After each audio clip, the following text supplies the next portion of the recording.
rushing river.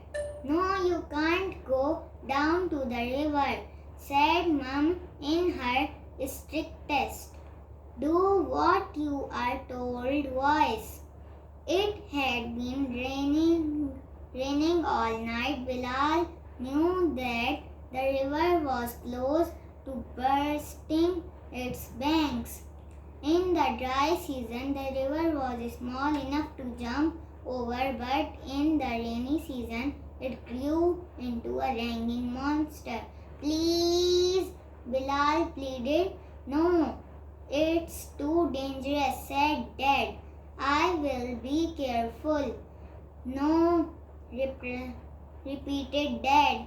If that river overflows its banks when you are close by, it will grab you and carry you off. Bilal made a face and went outside. He was sure that next day at school he would be the only person who had not seen the river. From the veranda, Bilal could hear the river roaring. It was not far away.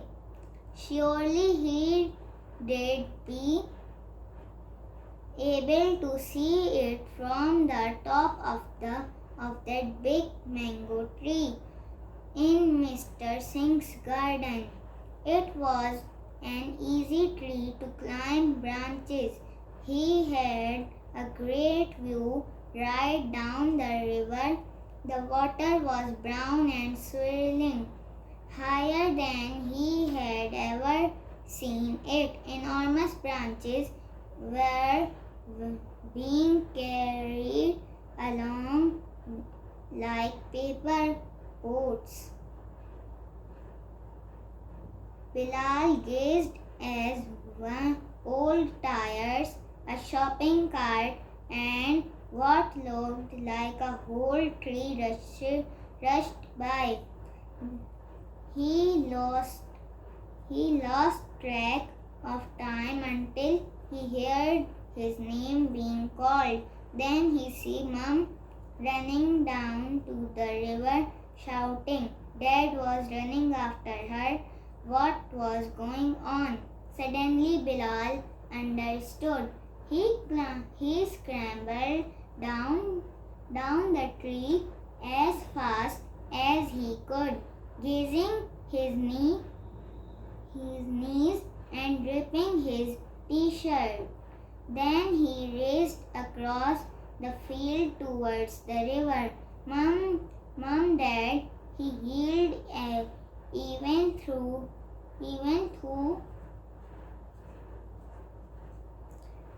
knew they couldn't hear himself above the roar of the river. Bilal was almost upon them before they turned and saw him. Mum was sobbing as she threw her arms round him. We thought you had gone to the river alone, she wailed. We thought we did lost you.